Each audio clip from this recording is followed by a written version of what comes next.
యేసుక్రీస్తు నామములో మీ అందరికీ శుభములు తెలియపరుస్తున్నాను. Praise the lord. మీరందరూ బాగున్నారా? దేవుని మహిమ, దేవుని యొక్క సన్నిధి మిమ్మల్ని ఏలుబడి చేస్తుంది కాబట్టి మీరు ఎప్పుడూ క్షేమంగా ఉంటారని, దేవుని చేత దీవించబడుతూ ఆశీర్వదించబడుతూ బలమైన దేవుని ఆత్మతో నింపబడుతూ ముందుకు సాగుతారని నేను రూఢిగా నమ్ముచున్నాను.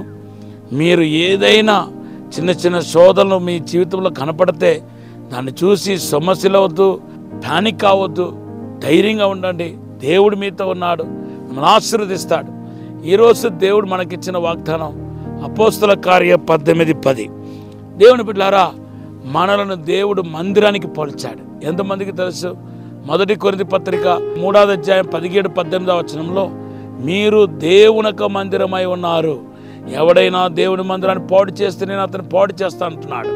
బైబిల్లో మనలను దేవుడు మందిరముగా చేర్చుకున్నాడు. ఈ మందిరంలో ఈ మందిరం యొక్క విశిష్టత ఏంటో, ప్రత్యేకత ఏంటో మీతో మాట్లాడాలని ఈరోజు నేను ప్రేరేపించబడ్డాను. కీర్తనలో మందిరానికి గురించిన అనేక వాక్యాలు రాయబడి ఉంది. అవన్నీ ఇండైరెక్ట్గా మనల గురించి రాయబడి ఉంది, మందిరమైన మనల గురించి రాయబడి ఉంది. ఉదాహరణకి కీర్తన 11వ అధ్యాయం 4వ వచనం చదివితే దేవుడు పరిశుద్ధ మందిరంలో నేను ఉన్నాడని రాయబడి ఉంది. దేవుని మందిరంలో దేవుడు ఉన్నాడని రాయబడి ఉంది. ఎంతమంది మీరు నమ్ముతున్నారు? దేవుని ఆత్మ మనలో ఉన్నాడు, దేవుని ఆత్మ మనలో నివసిస్తున్నాడు. మీరు ఒంటరి వారు కాదు, దేవుడితో ఉండేవారు. ఎప్పుడైతే ఏనాడైతే మీరు యేసు రక్తంలో కడుగబడ్డారో, రక్షించబడ్డారో, పరిశుద్ధపరచబడ్డారో ఆనాడే యేసు మీలోనికి వచ్చేస్తాడు. మీరు యేసుక్రీస్తుకు మందిరమై ఉన్న పక్షముగా మందిరంలో ఎవరు ఉంటారు చెప్పండి? దేవుడు ఉంటాడు. దేవుని కోసమే మందిరం కట్టబడతాయి, ఆలయం కట్టబడతాయి. ఈ ఆలయంలో దేవుడు ఉన్నాడు. దేవుని బిడ్డలారా, మీరు ఒంటరి వారు కాదనే విషయాన్ని ఈరోజు మీకు తెలియపరచాలని కోరుతున్నాను. హల్లెలూయా. అవును, యేసుప్రభు ఏమన్నాడు తెలుసా? యోహాను సువార్త 15:5లో మీరు నాకు వేరై ఉండి మీరు ఏమీ చేయలేరన్నాడు. ఏ ద్రాక్ష తీగ అయితే ద్రాక్షవళితో లేదో అది ఎండిపోతే అన్నాడు. అదే సమయంలో ద్రాక్షవళితో ఉన్న తీగలు మాత్రం బహుగా ఫలించడానికి ప్రారంభిస్తాయని, అది ఆశీర్వాదకరంగా ఉంటాయని దేవుడు చెప్పాడు. ఈరోజు మీరు యేసుతో ఉన్నారా లేదన్న విషయాన్ని పరీక్షించుకోండి. యేసు ఉంటే వారు ఒక జీవితమే ప్రత్యేకంగా ఉంటుంది. యేసు లేని వారి జీవితం చీకటితోనూ పాపముతోనూ శోధనతో నిండి ఉంది. దేవుని ఆత్మ నీతో మాట్లాడుతున్నాడు. యేసుతో ఉన్నవారిని వారి ఒక ధైర్యాన్ని బట్టి మనం గుర్తించవచ్చు. అపోస్తల కార్యం 4:13లో రాయబడి ఉంది. యేసుతో ఉన్న వారు అద్భుతాలు, సూచక్రియలు, మహత్కార్యాలు చేస్తారు. అపోస్తల కార్య 10వ అధ్యాయం 38వ వచనంలో రాయబడి ఉంది. యేసుతో ఉన్నవారు బహుగా సంతోషిస్తారు, ఆనందిస్తారు. వాళ్ళు అడిగింది ఏదో అవన్నీ దేవుడు ఇస్తాడు. అన్నిటికంటే వాళ్ళు ఫలించే తీగగా ఉంటారు.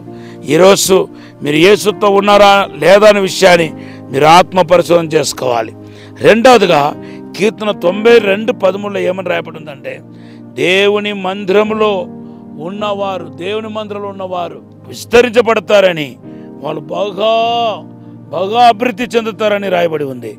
అవును దేవుని బిడ్డలారా, ఎవరైతే దేవుని మందిరంలో ఉన్నారో వారు థ్యాంక్ యూ లార్డ్ బహుగా ఫలించటాన్ని వాళ్ళు చూస్తారు. మందిరం అని ఈ శరీరం లోపల మన ఆత్మ ఉంది, ఆత్మ వర్ధిల్లుతాయి. అందుకొరకే యోహాను అంటున్నాడు, మీ ఆత్మ వర్ధిల్లినట్టు అన్ని విషయంలో వర్ధిల్లాలని దేవుడు కోరుకుంటున్నాడు. అంతేకాదు దేవుని బిడ్డలారా, కీర్తన 5:7 అంటున్నాడు, నేనైతే భయభక్తులతో ఆయన సన్నిధిలో మోకారించి నమస్కరిస్తాను అంటున్నాడు.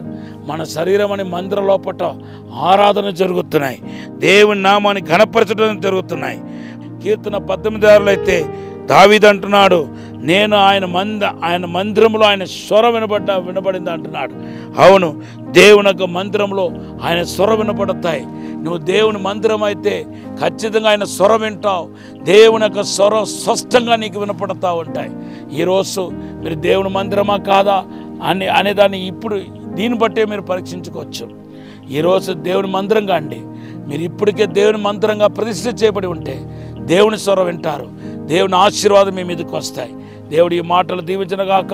పరిశుద్ధము నమ్మకమైన పరలోక తండ్రి, అయ్యా మేము మందిరంగా ఎంచబడ్డామని మా మందిరంలో మీరు ఉన్నారని ఈరోజు మాట్లాడి ఉన్నాం. ఇప్పుడే అభిషేకించండి ప్రభా. 2 పాల ఆత్మతో నింపండి, 2 పాల అభిషేకంతో నింపి తాకుమని దీవించి బలపరచమని యేసు నామములో అడిగి వేడుకుంటున్నాము తండ్రి. Amen. Have a blessed day. God bless you.